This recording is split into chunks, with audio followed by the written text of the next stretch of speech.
Hi guys, today we're going to vote, and we're going to vote a little bit early because we've got a mail-in ballot. Not early enough for all of the people who are texting me asking me to turn in my ballot, because I'm on a bunch of lists because I've been a delegate, and yeah, everybody wants me to go out and campaign for people, knock on doors and yell at people to vote and all that. And mostly I can't because it's just conflicts with my schedule because I work a lot of night shifts. But yeah, today we're going to go over the ballot together and vote. And hopefully this will be my message to everybody for the year. Just go out and vote, because voting is important. Alright, so put away my trusty mirror, and let's just get to it. Alright, so let me zoom this in a little bit. First one, State Congress, or United States Congress, sorry. I'm going to go for Perlmutter. There we go. I already know who he is. You guys might have seen a video on my channel a couple days ago of people doing a honk and wave for Ed Perlmutter. And I also I filmed his acceptance speech for his nomination. That's also on my channel. And for governor and lieutenant governor, we're going to do Jared Polis. It was a good race that he ran. I saw him at the caucus. Nice guy. Here's my Jared Polis sign right here that I got at the caucus. And take that, Mike Pence.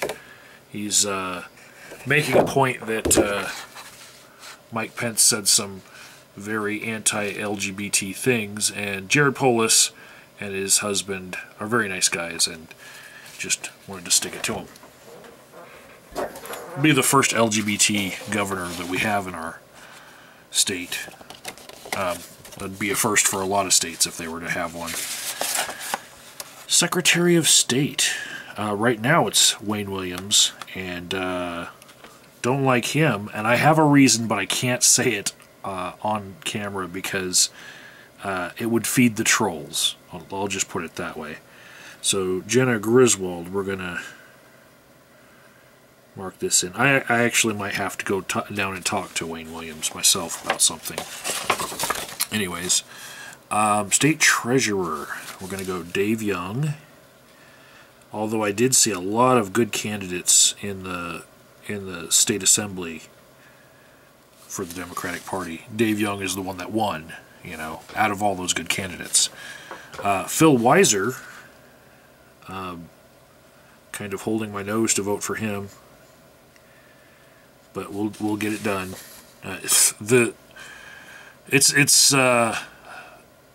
The competition really, I don't even know who they are, and Phil Weiser, at least he stands for some good things. Kind of robotic when he talks.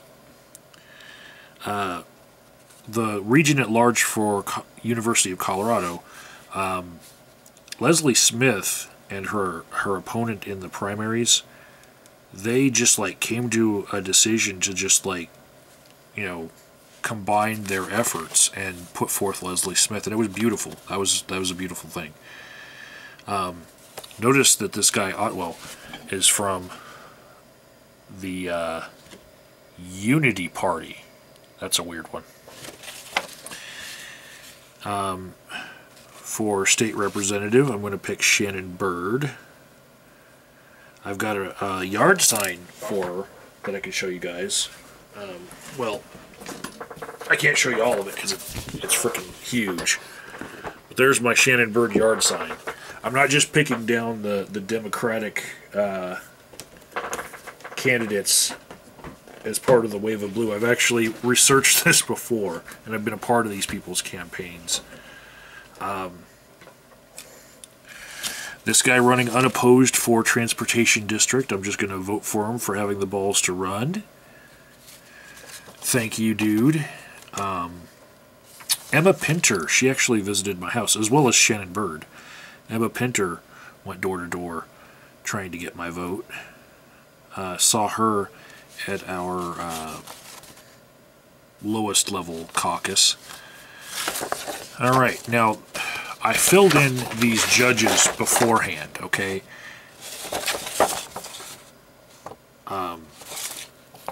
Right here. So the way that I picked these judges was we don't pick them. We kind of vote if we want to keep them or change them, basically, in our state. But on Ballotpedia, you can see people like who was it that initially appointed them. You can see like what they've done in the past, you know, their resumes, basically. So I was looking on Ballotpedia at all of these judges for all of these offices. And for this guy right here, he was appointed by Bill Owens, so I didn't like him. The rest of these right here were appointed by either Bill Ritter or our current governor. And this one right here, I voted no on because this guy, Edward Moss, he actually worked for oil and gas companies. And I don't like that he's a judge. Because there's kind of like a revolving door with certain industries. And so I don't like that. Up here for county commissioner, I'm going to go with the Democrat. And for county clerk, we're going to go for Mr. Ziegelbaum, who I also met at the caucuses. County treasurer, we're going to go for Lisa Culpepper. She's a spitfire. I like her. Very quick wit. Love her. County assessor, we're going with Ken Musso. County sheriff. I'm going to go with Reaganborn. I've seen signs for him, but really I couldn't find a lot of information on like who we should have for county sheriff, like what's the history of him. I just know that I've seen signs at rallies that I've been to for Reaganborn. That's all I have to go on. So the judges I did beforehand and checked them all out to make sure that I'm not letting somebody get by like this guy. This guy, no, you support oil and gas companies, especially fracking. I'm not voting for you for any office for frickin' ever after that. Okay, you suck. All right, so we've got two amendments to our Constitution we're voting for right here. And those are concerning basically gerrymandering. And my fear here is what we're doing is we're voting for a different system, and I'm going to vote yes for it so we can try it, right? And that's for both the congressional districts and the state Senate and state House of Representatives districts, right? That's what we're doing right here. This is the problem. They're basically saying we're going to have these committees where it's going to be 1/3 Democrat, 1/3 Republican, and 1/3 have to be independent, right?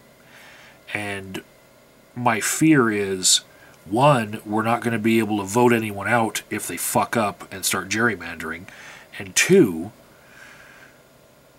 there could be some shady dealings going on as far as like a Manchurian candidate situation where somebody gets put forth as an independent and actually they're in the back pocket of one of those larger parties in order for them to try to get a little bit of an advantage when they're redrawing the districts. So I'm kind of skeptical about this, but it's better than what we got, which is whichever party's in power gets to redraw the lines, which That's why we've got a state constitutional amendment on our ballot. I missed these three right here. Let's go. Shall we lower the age for members of the General Assembly to be from 25 years to 21? And I'm just going to go yes. And the argument against this is, oh, well, they're not going to have enough experience. Well, look at the experienced dumbasses we have in there right now, so fuck that. Let's just open it up to 21-year-olds that still know everything. Amendment W. Shall there be an amendment to the Colorado Constitution concerning the change in format of the election ballot for retention of judicial people? And yes, what it's saying is all of this right here, and then all of this right here takes up a lot of space on the paper. And if you look at the booklet that you can pick up, right, it has an example of what they want to do. And I don't think it's too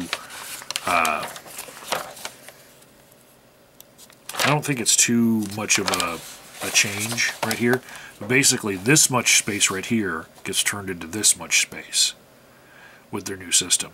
And instead of like filling out like, shall this judge for this office be retained, they say, okay, for these people in the Supreme Court, yes or no, and then for these people in the Court of Appeals, yes or no. So they just simplify it, scrunch it all down. And I think it in certain instances, like this year, it could save paper. And saving paper is good because, as you'll see later, I actually got mailed 2 ballots because it couldn't all fit on one ballot. So, yes, and I don't think it's going to confuse anyone. That other way looks cool. Now this one right here, Amendment X, it's basically, shall we use the federal definition for hemp instead of the state constitution's definition for hemp, and just have it be, instead of a constitutional thing, it'll be a statutory thing or a federal thing. And it's basically removing THC low hemp, like almost THC free hemp, from the regulations of pot, So I'm going to go ahead and go yes on this. It's not really going to change much for our state, but for those few farmers that it is going to be affecting, yes, you can be free of, being regulated like you're a drug. Amendment A. This is a beautiful one here. I'm going to hold this up to the camera. Shall there be an amendment to the Colorado Constitution that prohibits slavery and involuntary servitude as punishment for a crime, and thereby prohibits slavery and involuntary servitude in all circumstances? Well, fuck yes. I mean, like, is the sky blue? Shit. Okay, and this one basically says, shall we raise taxes $1.6 billion annually, mostly for like preschool education and yada yada yada. I don't want to get into this really long one, but let me just say on the camera, for those of you who are voting along with me, we have this law in Colorado called Tabor, which makes it really hard for us to do anything in the future because it's called the Taxpayer Bill of Rights, right? The law basically means that if we're going to make any rules about spending money, we have to ask the voters. And there's this psychological thing that happens where nothing gets done, nothing gets passed because voters won't vote to spend money, right? So instead of looking at how much money it is and thinking about like, oh shit, is that going to come out of my taxes and whatnot? There's no breakdown really here that really tells you how much you're going to be pinched, right? I'm just saying, It's for public schools, dedicated to the funding of public schools, right there. And I'm voting yes, and I'm not going to be tricked by the Republicans who set up the Taxpayer Bill of Rights to be psychologically manipulative and make it so that we can't even get raises for our teachers without a constitutional freaking amendment. See that? Constitutional amendment. This has to go to the people as an amendment referendum rather than our state legislature being able to do anything, because their hands are tied because of psychology. No one's going to vote for raising their own income tax, right? So we get around a lot of this gridlock by making all these constitutional amendments, and we've made a lot of them. Okay. Amendment 74. Shall there be an amendment to the Colorado Constitution requiring the government to award just compensation to owners of private property when a government law or regulation reduces the fair market value of the property? I'm voting yes on this, and I'll tell you why. This is part of our fight against rampant fracking, rampant exploration, and sucking dry of our natural resources by the fracking industry. Basically, they have a lot of land where in this state where you don't own the mineral rights to your land. Large swaths of land were bought, and then the mineral rights were separated to where, like, the ground underneath the ground you're living on is owned by somebody else. Lots of people don't even know who owns the mineral rights to that ground underneath them, right? And if the fracking industry finds out that there's shale deposits underneath your land, they are allowed to have an easement where they're allowed to drill oil on your fucking land, on your fucking farm, right? Which, of course, when people see a fracking pad, they're like, oh, the water's fucked around here. We don't want to buy that property anymore, right? Well, this is going to do something about that, right? It's going to say that the law requiring that easement is going to hurt their free market value. Therefore, they're due compensation for their land when they want to move, because there's a lot of people who are just stuck on their land because they can't sell it for shit because a oil and gas company decided, oh, we want to start sucking the ground dry where you live. Let's see. And it says right here, Amendment 75, shall there be an amendment to the Colorado Constitution providing that if any candidate in a primary and general election for state office directs more than $1 million in support of his or her own election, then every candidate for that office in the same election may accept 5 times the amount of campaign contributions normally allowed.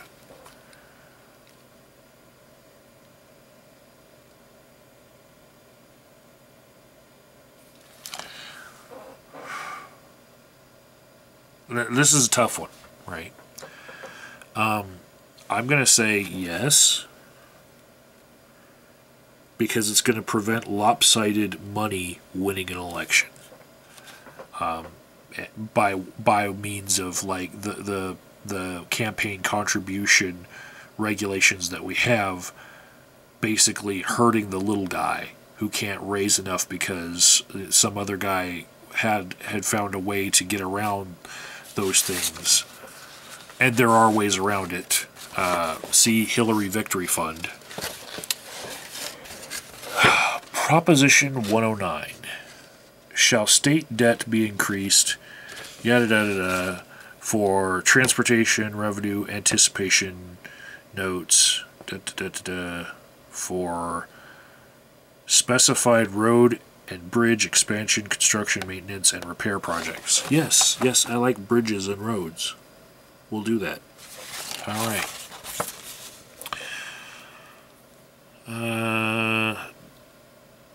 Shall we increase taxes for transportation, safety, maintenance, and congestion-related products? Yes. We're going to do that. Shall there be an amendment to the Colorado revised statutes concerning the limitations on payday lenders, and in connection therewith reducing allowable charges on payday loans to an annual percentage rate of no more than 36%? Yes. 36%, by the way, is not a number just pulled right out of thin air. That's for other kinds of lending. That's considered usury when you get over 36%. But payday loans are this like different class that don't have to pay attention to that 36% rule. So everywhere else, like you can't have a credit card charge you more than 36%, but you can have a payday loan charge you more than 36%. No. I think this is a good thing. I mean, they're really sticking it to people. So, people who are really in need. Shall there be a change to the Colorado revised statutes concerning a statewide minimum distance required for new oil and gas development? This is the setbacks law, okay? I've seen so many ads about this. And yes, I'm going to vote yes for the setbacks law. All you have to do is look at my video about the house that blew up, that we did drone footage over, because, you know, there was a fracking pad not very far away from it, and the house filled up with gas underneath, and boom. But also, even when we were covering the that last murder case in the neighborhood in Frederick, Colorado, while we were driving around, in his neighborhood, not 1 block away from his house, was a fracking pad, and all of these people had built up their houses around it, and it's just like, oh my god, I know that you guys are in the fracking industry, that's why you live in this little community, but don't be fucking stupid. Don't wear it on your shoulders like as a badge, like, we're so into fracking, we're not afraid to have a fracking pad right in our backyard. That's fucking stupid. So yeah, I'm all for the setbacks. It's basically more than doubling the distance required from any structure intended for human occupancy, and to me, it's still not enough. It should be even further. But that's the end of that page of the ballot. But I've got one more page. Now, I can't read this one all the way because it'll dox me really, really badly. But basically says, do you want to raise taxes for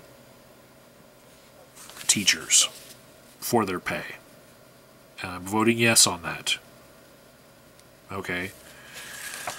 And then there's one about urban drainage and flood control district. Do we want to increase taxes by $14.9 million in 2019 for maintaining early flood warning gauges to provide potential evacuation warnings, providing trails, wildlife habitat, and recreational access to residents by preserving thousands of acres of parks and open space in floodplain areas. Yay! I like that. And removing debris and garbage from streams and creeks and rivers. All the way. Yes, yes, yes. Okay. Thank you guys very much. All I got to do is put this ballot in the envelope and drop it off. Remember to vote by November 6th, or you don't have the right to whine on YouTube. Well, you do, but, you know, you'll be a hypocrite if you whine and you didn't vote. Because we all love our whining. Take care.